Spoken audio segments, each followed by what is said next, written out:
Барлықтарыңызға сәлем, каналыма қош келдіңіздер. Бүгін сіздермен бірге кухняны жинайтын боламыз. В общем, кухнядағы шкафтың үстін сүртпесем, ремонт жасалғалы бері шкафтың үстін сүртпеген екенмін. Бағана шығып қарасам, әжептәуір шаң жиналған, в общем, қатып қалған ғой, ол шаң бейшара маймен бірге. Енді соның бәрін қазір кетіру керек. Одан кейін бізде далада жел тұрып тұр. Маған ұнамайды жел тұрған, өйткені бүткіл мусордың бәрін біз есіктің алдына алып келеді. Нан ашытатын болам, айттым ба айтпадым ба білмеймін. Нан ашытпасақ болмайды, өйткені Алмат екеуміз нанды жақсы көреміз деп. Нан жеген жақсы көреміз, чем тамаққа қарағанда. Қазір Алмат екеуміз ғана қалдық. Сондықтан кішігірім ғана тамақ істеп жүрмін. Ондай қатты көп кереметтей тамақ істеп жатқан жоқпын. В общем, айтып болған жоқ, свет өшіп қалды. Бұл енді тірліктің бәрі алюминиум болды деп, в общем, ертеңге қалатын жар тірліктің бәрі. Светпен байланысты дегендіктен, енді қашан жанады, құдай біледі. Жанып қалуы да мүмкін. Минут, секунд қой. Сіздерге мінекей есіктің алдын көрсетіп жатырмын. Енді біздің терезенің алдындағы көрініс сондай қатты әдемі емес енді. В общем, мінекей осылайнан жапырақ мейлі ғой, жапырақ болса бола берсін енді. Бірақ енді басқа нәрселерді әкемесе екен деп тұрмын. Пока таза, есіктің алды пока таза деп. В общем, осындай кей жел қалай болттарды көшіріп алып келіп жатыр. Да, ол негізі светте өшіп қалуы да мүмкін. Тірлік бастасам ба, бастамасам ба деп өшіп қалса тағы да. Одан кейін су светке байланысты болғандықтан ойланып тұрмын, пакет ұшып барады. Қалай ұшырып жүре? Енді мына жерде менде кешкі асқа Алмат екеумізге вареньеге жасайын деп жатырмын. Әрине ол картошкадан екеумізге азғантай ғана жасаймыз. Өте тойымды, өте дәмді болған. Алмат екеумізге как раз жасаппын. Не артық емес, не кем емес.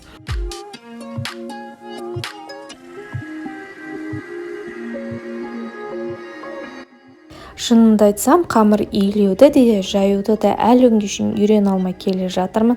Барлық жерден қарадым, но все равно менікі как-то не то шығады. Шын айтқанда, жаңа илесем де жұмсақ қылып илеп қоямын, ойлаймын. Мінезім жұмсақ болғаннан кейін қамырды ылғи да жұмсақ қылып илеп қоямын ба деп ойлаймын. И жайған кезде де менде как-то не то шығады. Елдердің қамырларына қарасаң, қандай өте әдемі, керемет болып шығады.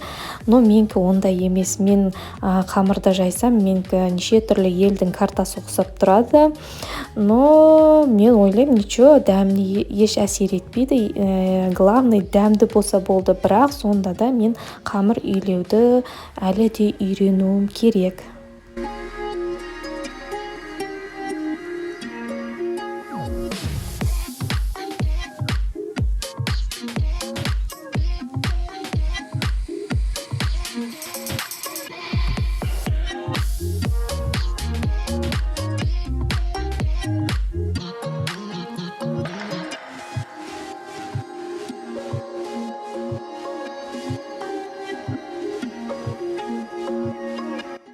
Енді мен мына жерде бакалмен қамырларды ойып алып жатырмын, өйткені басқа ештеңе таппадым. Бакалмен өте қатты қиын, өйткені бакалдың аузы ондай қатты өткір емес. Барлық күшіңді саласын. Менде жаңағы форма жасайтындай ондай не жоқ, қалып жоқ, сондықтан бакалға сүйенуге тура келеді. Бакалдың размері маған как раз сияқты жаңа вареньеге, сондықтан бакалмен істедім. Әрине, жаңа қамыр кесетін құралда бар. Бір жүгіріп өтсең домалақ қып кесіп береді. Жаңағы варенье болсын, жаңа пельмен болсын, ондай қысатын құрал да бар. Ол да жаңағы дайын күйінде істеп береді. Но бірақ та қолмен істеген дұрысырақ деп ойлаймын, өйткені қолдың саусақтары да жұмыс істеу керек, оған да күш түсу керек, онсыз болмайды деп ойлаймын. Негізінен жаңағы домалақ қып кесіп беретін құралды мен алғым келген болатын, бірақ біздің магазинде түрлері онша емес, жаңағы бір түрлі болғандықтан мен алмай кеткен болатын, бірақ та біреуін алып қою қажет. Енді сіздермен бірге мінекей вареньедің барлығын түйіп болдым. Мінекей бізге осы варенье Алмат екеумізге жетті. Бұл бізде енді ұйықтар алдындағы жаңағы пастельдерді жинау болып саналады. Пастельдерді жинаған кезде мен қолмен мыжылған жерлер, енді барлық жері мыж болады, мыж болған жерлерін барлығын қолмен сипап жазып жіберемін.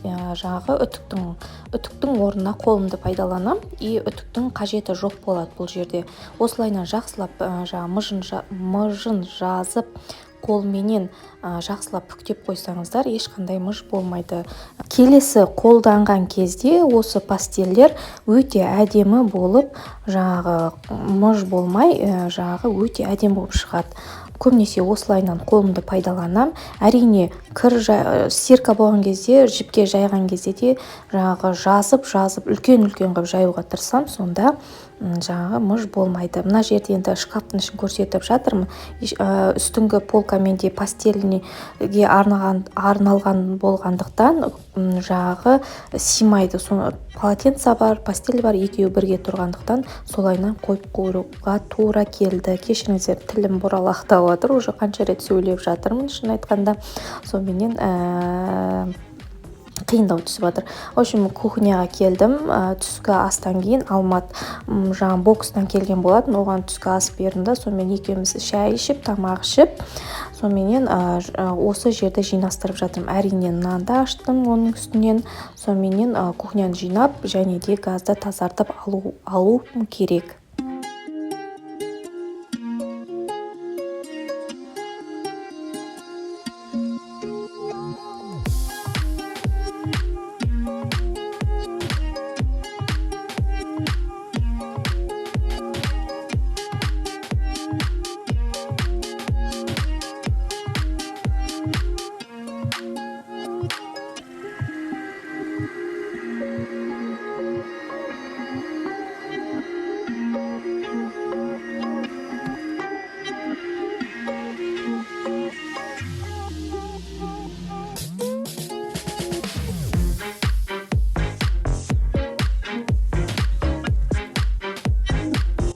Ыдыс-аяқтарды тағы да шайып алып жатырмын. Бұл менде екінші шаю, өйткені сальферийді көп қосып қойыппын, сондықтан 2 рет шаюға тура келді.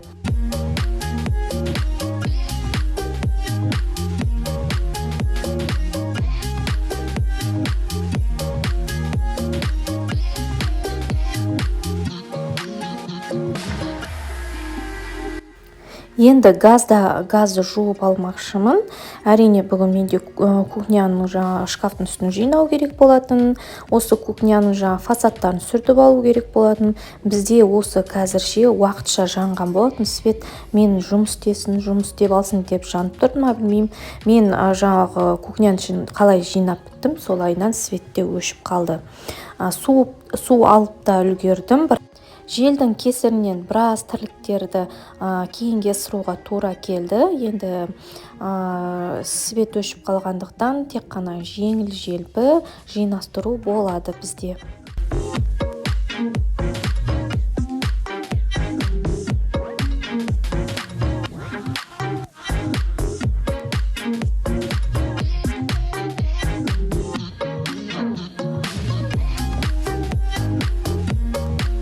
Бүгіндікке енді Алмат екеуміз жеңіл-желпі тамақпен жататын сияқтымыз. Тамақ ішіп, өйткені бүгін күшті тамақ болады деп Алматқа айтып қойған болатын едім. Енді ол тамақ болмайтын болды, өйткені мен бүгін салат істемекші болған болатын. Оның бәріне су қажет, сондықтан барлығы қалып қалды. Далада жел тұрып тұр әлі де. Далада неше түрлі дауыстар естіледі.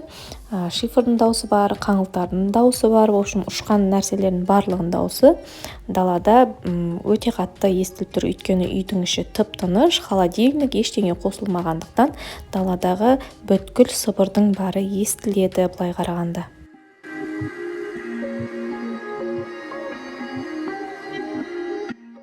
Енді сіздермен бірге осы қолғаптарды жинайтын боламыз. Бұл бізде бір рет қолданатын қолғаптар. Мама маған беріп жіберген болатын. Солардың барлығын қазір мына корзинкаға реттеп салатын боламыз. Басында қалай реттейтінін білмей, қалай қоятын білмей сонымен басым қатты да, соменен осы жерде ойыма сап ете түсті да, соменен осылайнан жинап қоятын болдым. Барлығы қарап тұрсаңыз мыж-мыж, бірақ қалай жинайтын ойыма келген жоқ.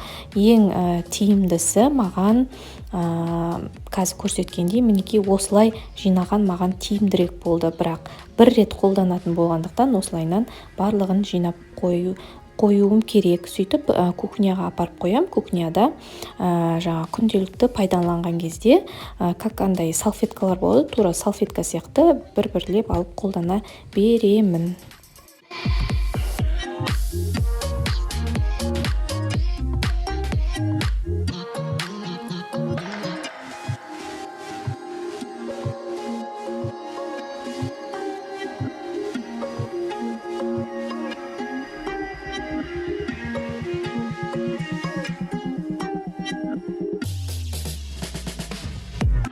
Мінекей барлығын осылайнан жинастырып алдым. Қазір корзинкаға салатын болам. Өзіме керектісін ғана үстіп жинап алдым, қалғанын алып қойдым. Негізі бұдай қолуақтан өте көп, бір рет қолданатын болғандықтан мен ойлаймын ұзаққа жетеді деп мінекей осылайнан жинап қойдым. Как салфетка сияқты жаймен алатын боламын. Мінекей видеом аяғына келіп жетті. Менімен бірге аяғына шейін көргендеріңізге көп рахмет айтам. Видеомды қолдап, лайк басып, пікірлер жазып. Әрине сіздердің қолдауларыңыз өте көмектеседі. Сіздерге алдын ала рахмет айтамын. Ауырмаңыздар, сау болыңыздар.